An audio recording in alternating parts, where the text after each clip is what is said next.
Greetings. This is Representative Mike Mwrowicki from the State House, back here with Montpelier Connection. We are starting the second half of the annual 16-week legislative session here. Our guest is Representative Tristan Toleno from Brattleboro. Good morning. Good morning. It's a quiet early morning here.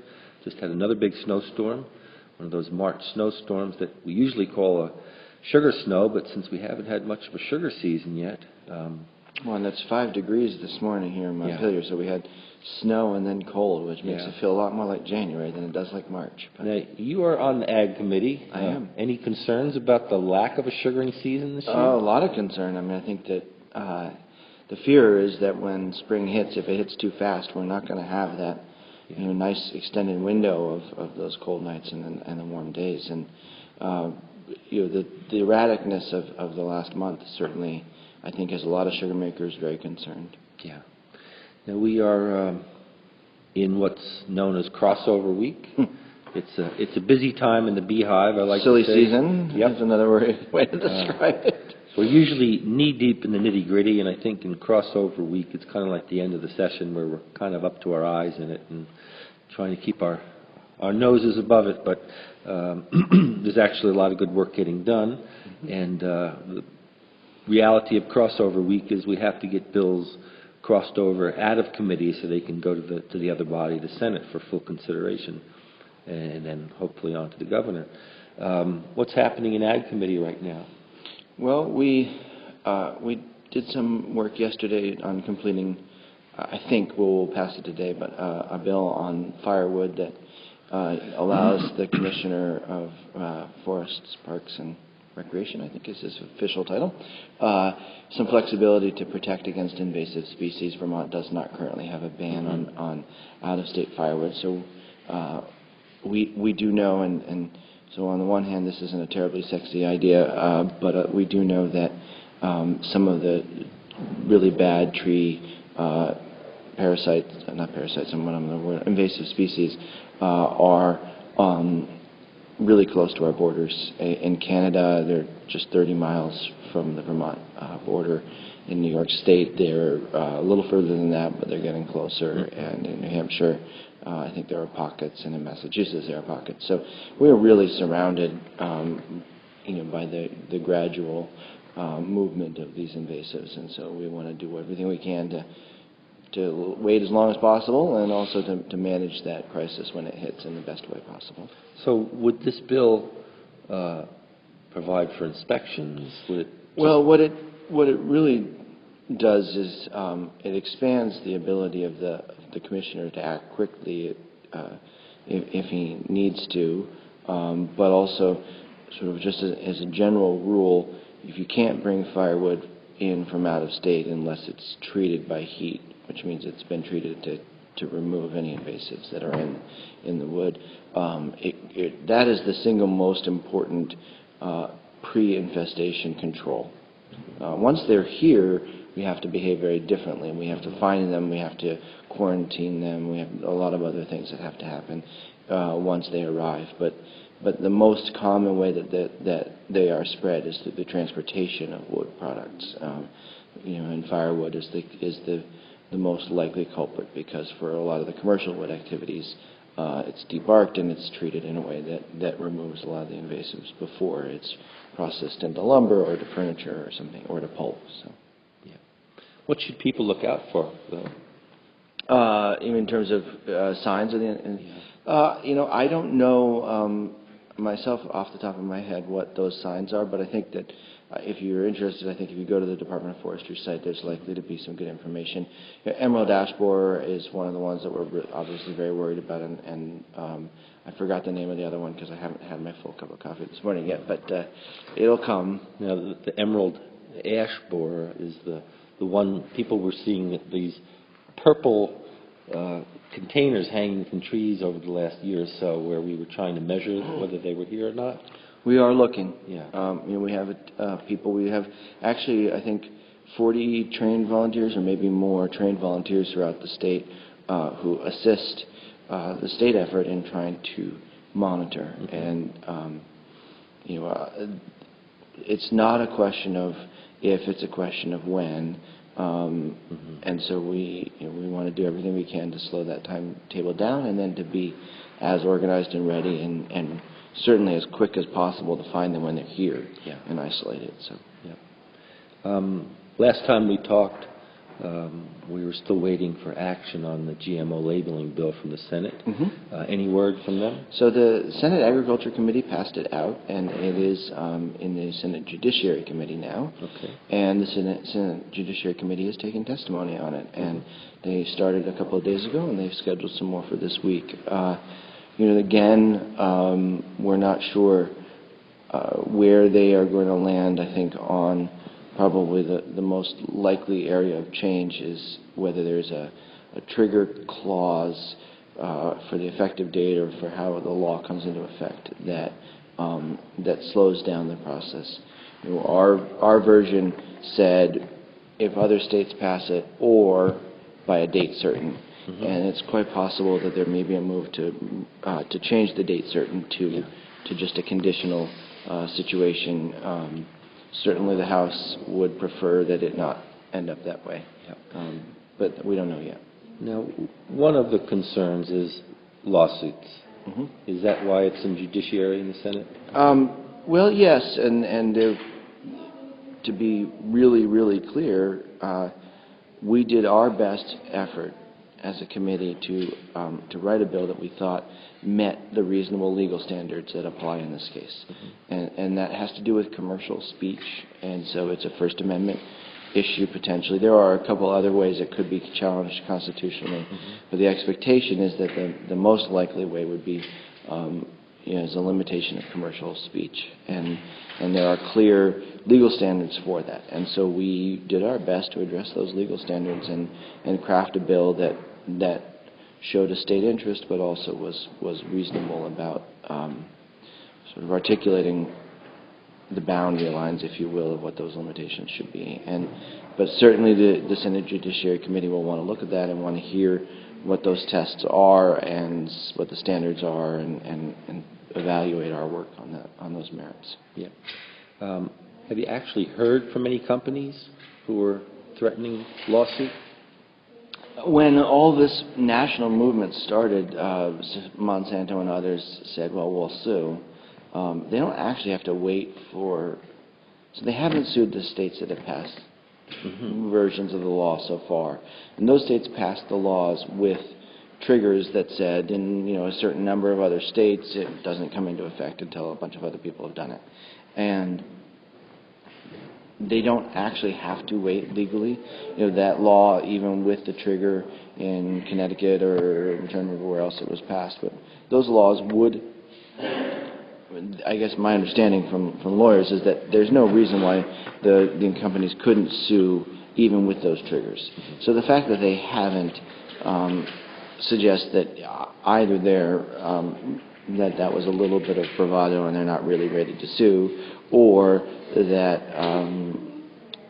that they are waiting for somebody to pass one without a trigger and they're going to sue them, which only puts more pressure on the Judiciary Committee to try to evaluate the risk to Vermont. And my argument, and those of us who have worked really hard on it, is that we, as a state, we have our Attorney General's office routinely engages in legal work around whether our laws are correctly applied, whether they're constitutional, whether they're not, and sometimes we win and sometimes we lose, and sometimes they go all the way to the Supreme Court, and if it goes all the way to the Supreme Court and we lose, that's not a sign of bad work. It's a sign, if it goes to the Supreme Court, it's a sign that it was a complex legal issue with a non-obvious answer, in which case, it could have gone either way. And I think we have to accept that lawmaking inherently runs that risk, and that we have institutional structures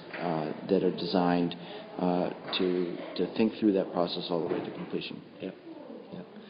Now, your House Ag Committee, of which you are a member, did pass a bill out last, was it this week or 2 weeks ago, on compost? Oh, that was, I think, believe it or not, the beginning of this week. Okay. It feels like last week. It's been a busy week. It's been a busy week. Well, can you tell people why we needed to do that and then exactly what we did?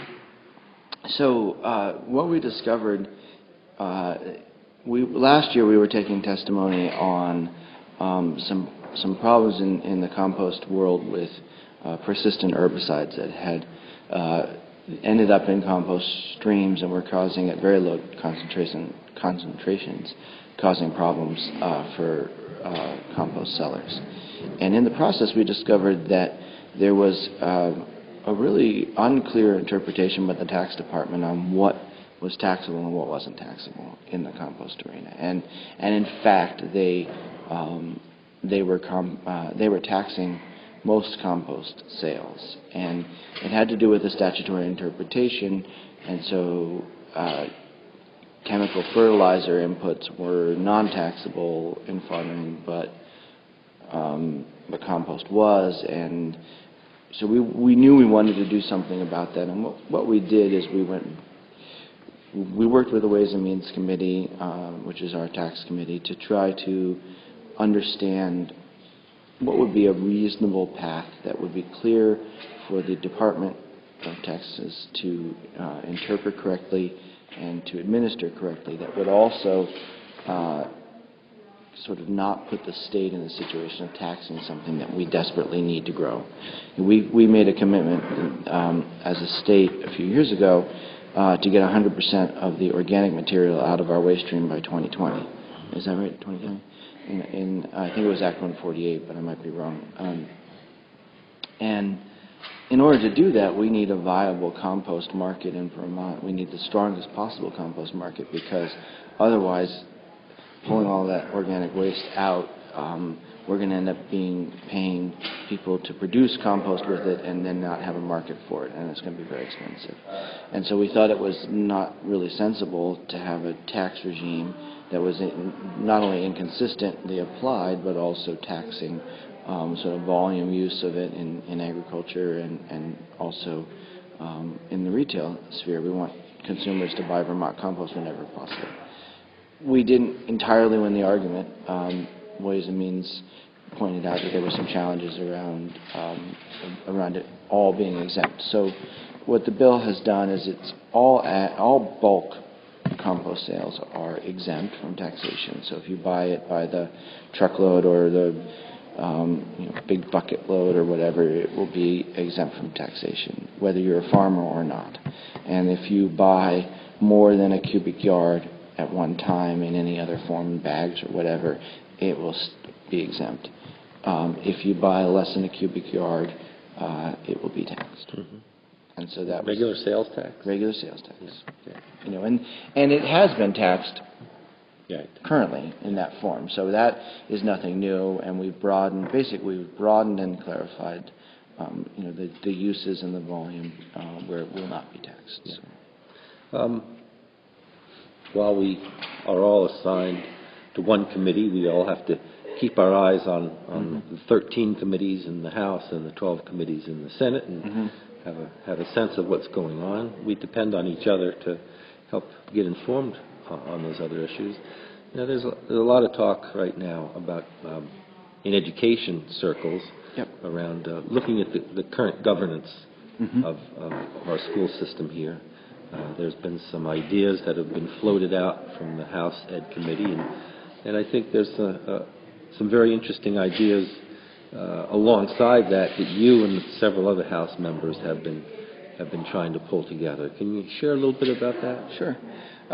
So a few weeks ago, probably 5 weeks ago now, and the time passes very quickly when you're here, started to be aware that the House Ed Committee was moving forward on a process that is really an outgrowth of an act that was passed 2 years ago, Act 153, which created what we call the REDS process, which is the Regional Educational District process. And that was an attempt to create incentives for small school districts to merge or to collaborate and move into sort of bigger units. The theory was that would save money and provide better educational quality. And so but it was a voluntary system, and very few communities around the state opted into the process of going through, even thinking about it, and doing it. I think there were even fewer who actually made any moves under the law. And so the House committee was saying, well, what was going on there, and also looking at I think a very legitimate policy question for us, which is access to equal opportunity. Many people know by name of Act 60 or 68, and that is the tax system that we use to finance education, and that evolved out of a court case that Vermont lost about how we spent money in the state on education, and the Supreme Court said that Vermont's Constitution requires that we in this body make sure that all Vermont children have an equal opportunity to learn. Functionally, we chose to interpret that or structure our system around equalizing the spending per student in a way that would, we thought, lead to equitable learning opportunities. And so what's happened over the last few years is I think it's become clear that there are gaps in our system, and that in fact the size of schools sometimes does play a role in whether or not a child who happens to grow up in one place versus another is getting the same learning opportunity. So that's the legitimate, sort of very challenging policy question that the House Ed Committee, I think, has been wrestling with. What they have chosen so far, and I want to be clear that their bill is in draft form. They haven't brought it out of their committee, and it's evolving every day. But so far, they've chosen to try to take the Act 153 regs process and really basically mandate a much clearer movement in that direction. And some of us reacted to a couple parts of that. We reacted to the mandate. We reacted to a shift that is recommended in the bill draft, that when you expand the size of school districts and you get rid of all the supervisory unions, that you would also go from a situation where local towns have their own school board. If they're part of a union, they might have representation on a union board as well, to one where there is only one school board for the entire K-12 district area. And it's, again, this is moving all the time, and it's a little tricky, but we didn't come from a place of saying no change is possible, we don't want any change, the system is perfect, but rather saying, if we want really transformational change and we recognize that equitable access to learning opportunities is a real problem, is this the process that will get us there? And are local school boards really the problem? And maybe in some places, in some communities they are, in other places they're not, but we sort of stopped and said, the social fabric of Vermont and small rural communities in particular is very tied in with school community, and that we also then have, we have this long history of participatory democracy, so you have really two key pieces of the social fabric of Vermont that are, I guess, if the bill draft was passed as the last version existed that I saw 2 days ago, there would be substantial changes to those two features of Vermont life without enough thoughtful conversation about what the risk is to what makes Vermont special. And so then what we've proposed is a couple of concrete kind of technical steps that we could take this year that would work on areas where we are weak in the policy-making side, that would help build a foundation for change.